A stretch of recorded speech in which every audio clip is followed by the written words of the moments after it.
안녕하세요. 서울아산병원 영양팀 임상영양사 김지혜, 김준경입니다. 네, 오늘 저희가 말씀드릴 주제는 쉽고 맛있는 저염식 영양관리입니다. 병원에서 늘 싱겁게 드시라고 얘기하는데요. 싱겁게 드시는 거 많이 힘드시죠? 오늘은 왜 싱겁게 먹는 게 중요한지, 싱겁게 먹는 아주 쉬운 요령이 있는지 김준경 선생님께 한번 여쭤보겠습니다. 먼저 저염식을 좀 알아볼게요. 선생님, 저염식은 누가 해야 하나요? 네, 저염식은 고혈압, 심장병, 콩팥병, 간 기능 손상이 있는 분들께 필요한 식사입니다. 또 혈압을 조절하거나 부종이나 복수가 생기는 것을 방지하는 식사입니다. 저염식은 어떤 식사인가요? 저염식은 염분을 적게 먹는 식사, 즉 소금기를 적게 먹는 식사입니다. 음식에 간을 하지 않거나 매우 적게 한 식사를 의미합니다. 여기서 염분은요, 바닷물에 함유된 소금기로 주로 영양소 중에는 나트륨을 많이 함유하고 있습니다. 저염식은 염분을 적게 먹는 식사면서도 나트륨을 적게 먹는 식사네요. 선생님, 그러면 나트륨은 무엇인가요? 네, 나트륨은 생명 유지에 필요한 영양소입니다. 또 우리 몸에 들어오게 되면 수분의 균형을 좀 이롭게 해주고요. 신경 전달에 필요한 물질이기도 하고 근육 수축에 작용하는 영양소이기도 합니다. 네, 나트륨은 몸의 수분 균형, 그리고 근육, 신경에 영향을 주는 좋은 역할을 많이 하네요. 그런데 왜 나트륨을 줄인 저염식을 다들 강조하는 이유가 있나요? 나트륨을 사실 적당히 드시면 좋긴 한데 우리는 이미 필요 이상으로 나트륨을 섭취하고 있습니다. 나트륨이 몸에 들어왔을 때 어떻게 되는지 말씀드려 볼게요. 여기 혈관이 있습니다. 보통 나트륨은요, 우리가 섭취를 하게 되면 혈관 속에 들어오게 되는데 물이랑 친해요. 그래서 나트륨이랑 물은 같이 다니게 되는데요. 우리가 필요 이상으로 나트륨을 섭취하게 되면 혈관에 나트륨이 많이 존재하게 되겠죠. 그러면서 물도 같이 따라오게 됩니다. 그러면 혈관의 압력이 증가가 되는 것이죠. 이 혈압이 증가가 된다라는 거는 고혈압이 생길 수도 있고 뇌졸중이나 심장 질환 그리고 콩팥 질환에 문제가 되기도 합니다. 뿐만 아니라 위장병에도 영향을 줄 수가 있고요. 어르신들 소변으로 우리가 짜게 드시면 칼슘이 많이 나와요. 그래서 골다공증의 유발 요인이 되기도 합니다. 나트륨을 그러면 실제로 얼마나 많이 드시고 계세요? 네, 질병관리청 2020년 국민건강통계에 의하면은 65세 이상 어르신들 대상으로 했을 때 보면 남자는 100명 중에 75명, 여자는 100명 중에 53명으로 절반 이상의 어르신들이 필요 이상으로 짜게 드시고 계시는 것을 확인할 수 있었습니다. 특히나 남자 어르신들께서 훨씬 더 짜게 드신다라는 것을 알 수 있었습니다. 실제로 이제 저염식을 하면 혈압이 개선되고 심장이나 콩팥, 뇌혈관, 그리고 위장, 뼈 질환에 이제 도움이 되는군요. 이제 그러면 우리는 쉽고 맛있게 저염식을 하는 방법에 대해서 알아보겠습니다. 그러면 우리는 진짜로 얼마나 싱겁게 먹어야 되나요? 네, 세계보건기구에 의하면 하루 나트륨 섭취 권고량을 2000mg 미만으로 권고하고 있습니다. 이는 소금량으로 따졌을 때 하루에 총 5g이라고 합니다. 그러면 한 끼에 얼마만큼 소금을 먹고 있는지도 좀 알 수 있을까요? 네, 여기 균형된 밥상이에요. 여기 흰밥에 콩나물국, 건새우 고추장, 그리고 불고기, 김치, 쌈 채소에 쌈장까지 그리고 뭐 간식으로 드시는 포도랑 두유도 있습니다. 여기 음식에 간을 아예 안 하면은요, 소금량은 자연 식품 그대로 봐도 0.5에서 1g이 들어 있습니다.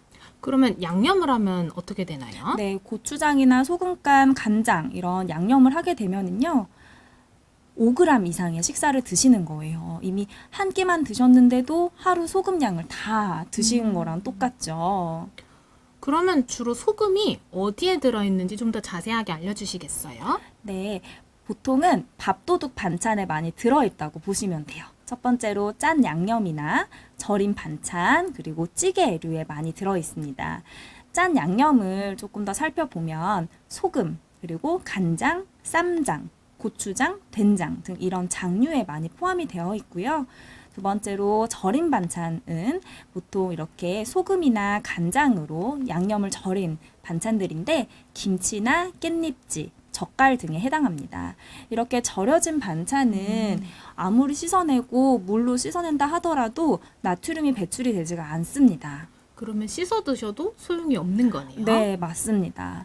그리고 또 찌개류에도 짠 양념이 많이 들어있는데요. 된장찌개나 뭐 오징어찌개, 김치찌개, 생선탕, 국 이런 음식들에도 소금이 많이 들어있습니다.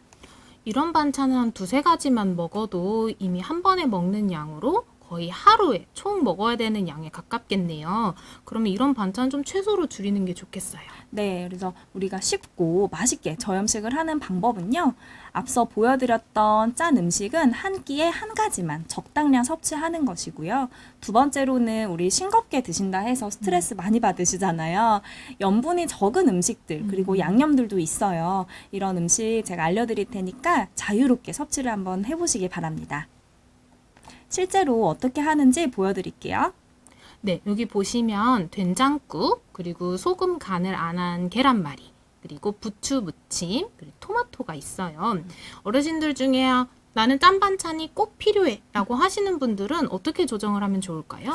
네, 짠 음식을 우리 하나만 드신다라고 봤을 때 어떻게 드시냐면 부추 무침을 드신다 했을 때 이 국을 바꿔주시는 거예요. 국 대신에 이렇게 숭늉으로요. 그래서 숭늉을 끓여두고 마음껏 드시면 됩니다. 국물만 빼도 양념이 되어 있는 반찬은 여식사에서 부추 무침이니까 드셔도 괜찮습니다. 또한 우리 김치 좋아하실 텐데요. 부추 무침을 빼고 김치 적게만 한 3-4쪽 정도만 드셔도 요 식사는 저염식에 가까운 식사가 될 수 있습니다. 또 예를 들어보면 동치미 국물 좋아하시는 분들이 굉장히 많아요. 그래서 동치미 국물, 그리고 된장국, 그리고 다진 고기 이렇게 식사하시는 거를 좋아하시는 분들은 어떻게 조정하면 좋을까요? 네, 동치미 국물 있어야 꼭 개운해서 잘 드시는 분들이 많으세요. 그래서 이 사실은 보면 동치미 국물도 국입니다. 그리고 된장국도 국이고요. 그래서 동치미 국물을 드시고 싶다면 국 대신에 여기도 숭늉으로 바꿔주시는 방법입니다. 그래서 넉넉히 드시면 되는데 더 좋게 건강하게 드시려면 동치미 국에다가 배추라든지 무나 아니면 오이, 생으로 총총 썰어가지고 넣어서 드셔도 좀 더 채소를 많이 드실 수 있으니까 건강한 식사가 될 것 같아요. 고기 안에 보면 양념이 좀 안 돼 있는 것 같아요. 그럼 좀 텁텁하지 않을까요? 네, 고기에 양념을 하면 양념 자체가 이제 짠 음식이 되죠. 그래서 이때는 동치미는 빼고 쌈장이나 아니면은 기름장, 소금 적게만 넣어서 고기에 찍어 드시는 식사도 가능합니다. 지금까지 이제 국을 다 전부 숭늉으로 바꿔주셨는데 정말 어르신 분들 중에는 국을 정말 좋아하시는 분들이 있어요. 그럴 경우에는 어떻게 해야 될까요? 네, 그러면 우리 부추 무침은 보통 액젓을 많이 사용하시잖아요.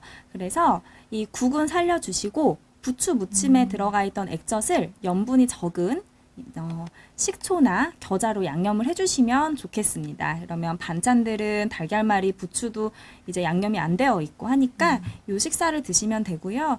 국물 드실 때는 감칠맛을 충분히 우려낸 뭐 멸치, 다시마 아니면 뭐 무 같은 거를 더 끓여가지고 드시는 것도 좋은 방법이 되겠습니다. 그리고 이제 번거롭고 좀 귀찮아서 반찬을 두세 가지 이상 조금 해서 드시기가 어려워하는 경우도 많아요. 이러면 어떻게 하는 게 좋을까요? 네, 그러면 집에 있는 신선한 재료들을 꺼내서 한 번에 볶아 드시면 됩니다. 그래서 여기도 달걀말이랑 부추 무침 그리고 토마토가 있는데 이 반찬들을 그대로 볶아 주시는 거예요. 그러면 여기에서는 국 자체는 좀 짠 양념이 짠 음식이 될 수가 있고 달걀이랑 부추랑 토마토랑 볶은 요렇게 식사를 드시면 되는데요. 양념을 굳이 하지 않아도 재료들의 각 맛이 있기 때문에 맛있는 식사가 될 수 있습니다. 해장국으로 간단하게 끼니를 드시거나 해장국을 정말 좋아하시는 분들도 많아요. 어떻게 하면 좋을까요? 네, 해장국을 드실 때 꼭 따라오는 반찬이 있죠. 깍두기랑 김치. 네, 그래서 이 김치랑 깍두기랑 해장국을 같이 드시면은 정말 짠 식사가 됩니다. 이럴 때에는 김치는 빼고요. 쌈채소에다가 해장국에 있는 건더기를 싸서 드시는 것도 좋은 방법이 될 수가 있어요. 국에 밥을 말아 드시면 국물을 너무 지나치게 많이 드실 수 있으니까 이런 방법은 조금 피해 주시고 건더기랑 쌈채소랑 좀 싸서 드시는 것도 좋겠습니다. 좋은 방법이네요. 그러면 이제 어르신들이 좀 자유롭게 드실 수 있는 음식을 좀 알려주세요. 네, 자유롭게 드실 수 있는 음식들은요, 양념을 안 해도 맛있게 드실 수 있는 뭐 감자, 고구마, 빵 종류, 그리고 떡 종류, 그리고 밥도 넉넉히 드셔도 괜찮습니다. 그리고 과일들이 있어요. 과일, 각종 과일 다 드셔도 좋고요. 우유나 뭐 요거트, 두유, 견과류 같은 경우도 염분이 적은 음식에 해당됩니다. 그리고 신선한 이제 뭐 잎채소, 뿌리채소, 그냥 버섯 같은 경우도 넉넉히 드실 수 있으니까 양념이 없어도 간단히 이렇게 맛있게 드시면 될 것 같습니다. 음식을 양념할 때는 소금하고 간장 말고 좀 더 자유롭게 먹을 수 있는 양념도 있나요? 네, 입맛에 짜지 않은 양념 대신에 여기 화면에 보이는 것처럼 새콤, 달콤, 매콤, 향긋한 소스를 이용을 해보시면 좋을 것 같아요. 예를 들면 식초, 고춧가루, 후추라든지 겨자나 파, 마늘, 생강, 양파, 꿀 이런 양념들이 있습니다. 이러한 양념들을 다양하게 사용해 주시면 싱겁지만 맛있게 드실 수 있습니다. 선생님 말씀대로 쉽고 맛있게 저염식을 할 수 있을 것 같아요. 이 첫 번째로 짠 음식은 한 번에 한 가지만 드시고 두 번째로는 염분이 적은 음식이나 양념은 좀 자유롭게 드시는 것. 요 두 가지만 기억해 주시면 참 좋을 것 같아요. 네. 마지막으로 어르신분들이 많이 자주 하시는 질문 좀 가지고 왔습니다. 네, 국물을 물에 좀 타 먹으면 괜찮을까요? 네. 우선 희석한 국은 괜찮습니다. 하지만 이 국물을 드실 때 희석을 해서 그걸 다 드시면 이미 짠 국물 그대로 다 드시는 거랑 똑같아요. 그래서 이렇게 희석한 국 드신다고 하면 양도 반으로 줄여서 드시는 것이 적절한 방법이 되겠습니다. 그리고 라면 정말 맛있잖아요. 그래서 라면을 가끔 먹어도 되는지 진짜 많이 물어보세요. 아, 네, 라면. 네. 많이 물어보시는데요. 라면은 이미 하나를 다 드시면 소금 5g을 드시는 거랑 똑같아요. 그래서 정말 어쩔 수 없이 나는 라면을 꼭 먹어야겠다 하시는 분들은 양념 자체를 소스를 절반으로 좀 줄여주시고 다른 맛을 살리기 위해서 콩나물이나 무라든지 뭐 숙주나 감자 같은 이런 신선한 채소들을 넉넉히 좀 넣고 끓여 드시는 건 어떨까요? 그리고 면 음식을 좋아하셔가지고 라면을 흔히들 많이 드시는데 저는 이제 잔치국수를 좀 추천을 드리고 싶어요. 육수를 낼 때 멸치나 뭐 무, 다시마 같은 것을 가득 팔팔 넣고 끓여가지고 감칠맛을 좀 살려서 잔치국수를 구수하게 드시는 것도 좋은 방법이 되겠습니다. 그러면 정제염보다 혹시 천일염이나 죽염을 사용하면 좀 더 도움이 될까요? 네, 천일염이나 죽염은 생성이나 또는 가공 방법에 따른 차이가 있습니다. 대신에 하지만 우리가 주로 지금 천일염, 죽염을 드시는 거는 나트륨을 좀 적게 하기 위해서 좀 더 건강하게 하기 위해서 먹는다 생각을 많이 하시는데요. 나트륨 양은 거의 비슷하세요. 그래서 우리가 저염식을 하기 위해서 대신해서 사용하는 것은 도움이 되는 방법은 아닙니다. 답변 감사합니다. 네. 네, 노년기에는 맛을 느끼는 미각이나 냄새를 맡는 후각의 기능이 조금 떨어질 수 있습니다. 그래서 우리는 그만큼 음식의 맛이 잘 느껴지지 않아서 쉽게 짜게 드시는 어르신들이 좀 많이 계시는데요. 네, 이렇게 짜게 드시는 것이 오래되면 오래될수록 혈압에 영향을 미치고 건강에도 영향을 줄 수가 있습니다. 그래서 오늘 제가 말씀드린 저염식 두 가지 방법을 꼭 잘 실천해 주시고요. 싱겁고 맛있게 그리고 즐겁고 건강하게 식사를 하셨으면 좋겠습니다. 네, 좋은 말씀 감사드립니다. 이상으로 영상을 마치겠습니다. 감사합니다.